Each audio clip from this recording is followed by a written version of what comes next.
I'm Lisa Brummel. I'm one of the co-owners of the Seattle Storm. Before I bought the Storm, I was the head of human resources at Microsoft, and before that was involved in product development for 15 years. I think one of the things that motivated the group of us that bought the Storm was really keeping something in the community that was very special to this community. There's an incredible fan base here. You can see it every time you come to a game. Whether there's 10,000 fans or 100 fans, they're loud, they're proud, they love this team. And it just didn't feel like we ought to let that go if we could help it. And so we all got together and kind of talked about how we might approach keeping the team here, and decided it was a worthwhile effort to at least make an attempt at it. So we did. We had a group of 4 of us who got involved in initially purchasing the Seattle Storm. Ann Levinson, who was a former deputy mayor here in the city and a longtime Storm fan. Ginny Gilder, with whom I went to college, although we didn't really know each other. She was 2 years ahead of me at Yale, but I knew of her because she was an amazing rower.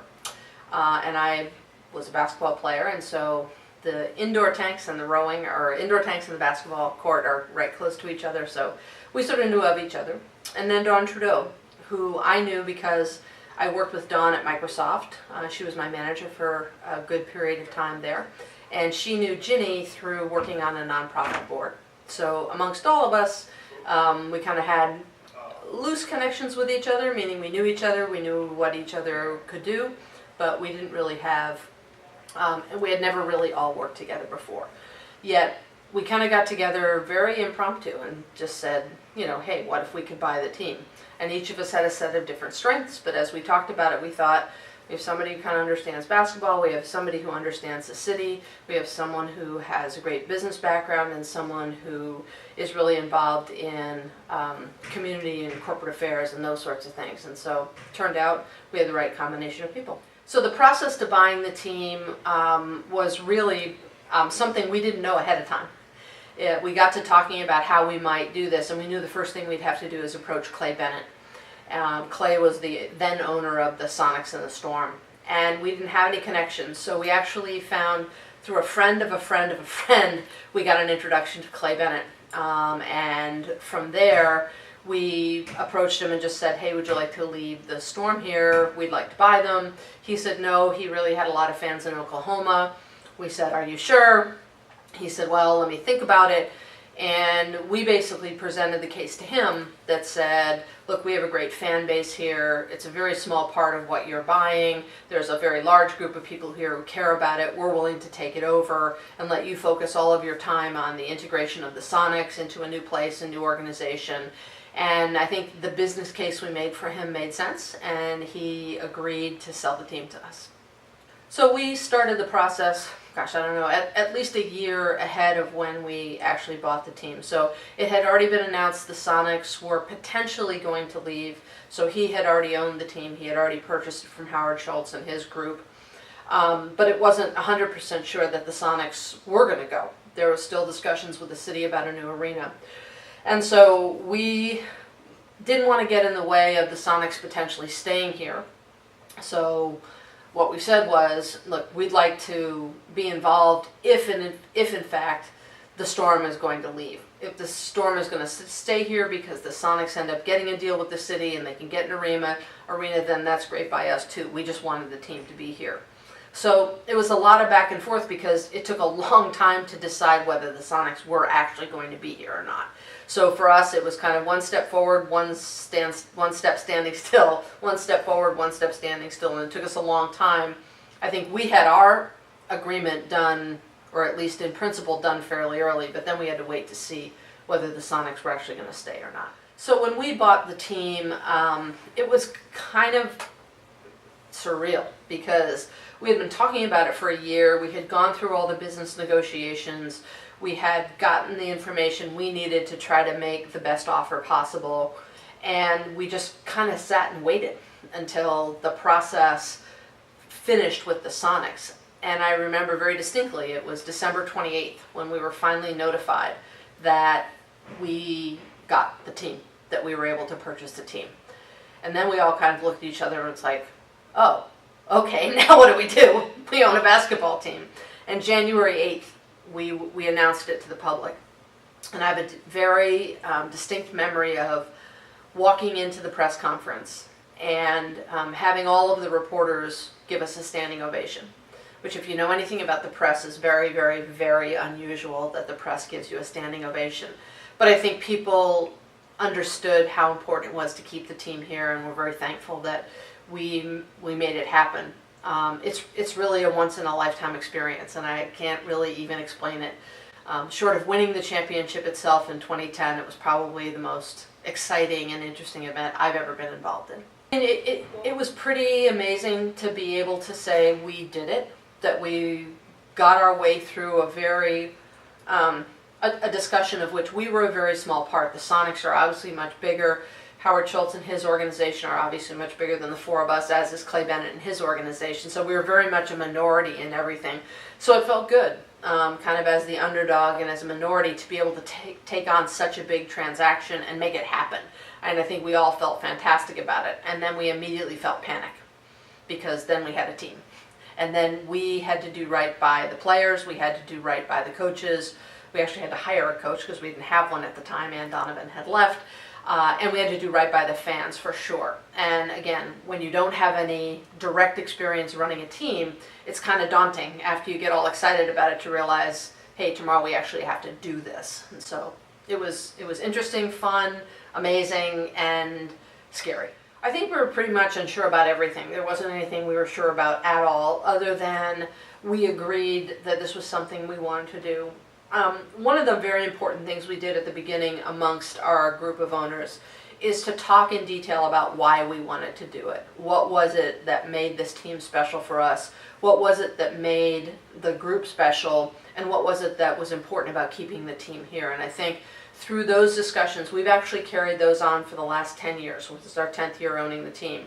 And we often reference back to wanting to keep the team in the community, wanting to contribute back, and wanting to make this an important and iconic asset for women in our community and all around. And I think knowing that you can accomplish that is really, really an amazing feeling, having the opportunity to be able to do that. I think it's really scary because you never know. I mean, we come from a sports background, but we don't come from a sports management background. So, you know, how the team does every day on the court, how the fans do in the stands, how we run the business, it was all new for us. So it was probably more scary than everything else, but I feel like over the time we've had fantastic people running this organization. We've had great fans who've committed to us, and we've had great players and coaches come through here. So it's made it all very interesting. I think we're past the phase of being scared and onto the phase of really thinking about new growth for the organization. So sports management it's like running a business, and all of us had some aspect of that. I think we didn't quite realize it when we bought the team, but it's a business, and we run it like a business. So, you know, you're trying to give back to the community as one opportunity, you're trying to make some money as another opportunity, and you're trying to have your employees, whether they're players or staff or anyone else, feel like this is a great place to work.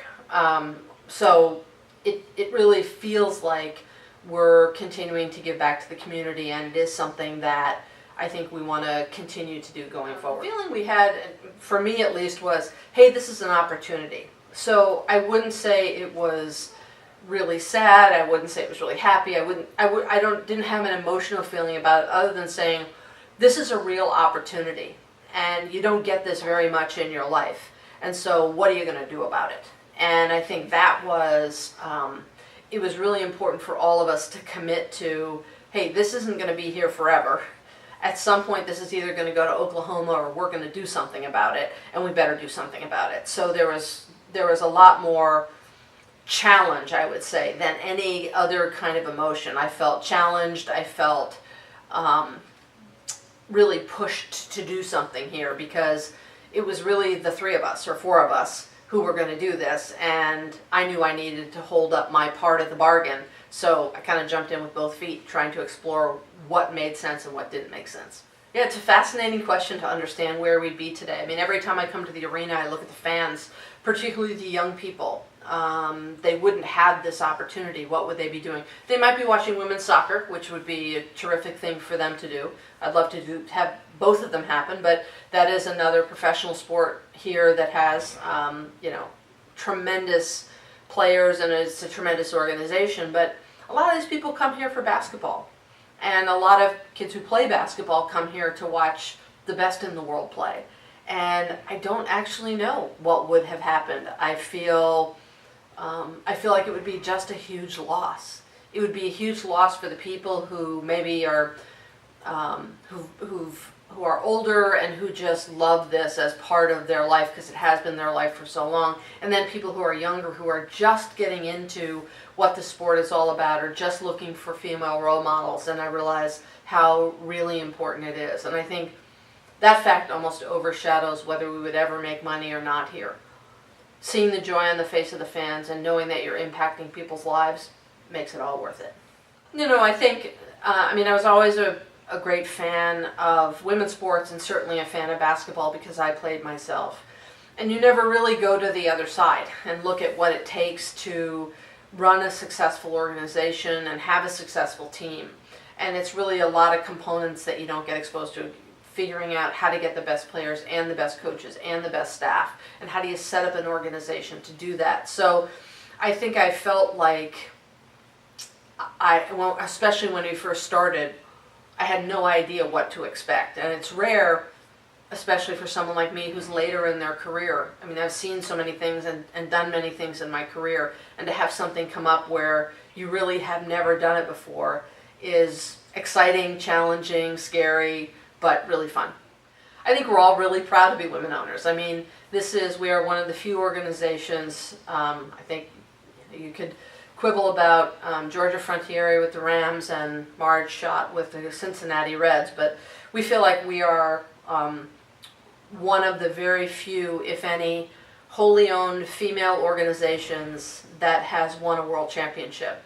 And we're incredibly proud of that. And if we can be examples for other people in the way we went about doing that, particularly other women, that's important to us as well. We want to give back and help people understand how it all happened, what's good, what's bad, what's difficult. But for us, it's very, very special because it is very, very rare.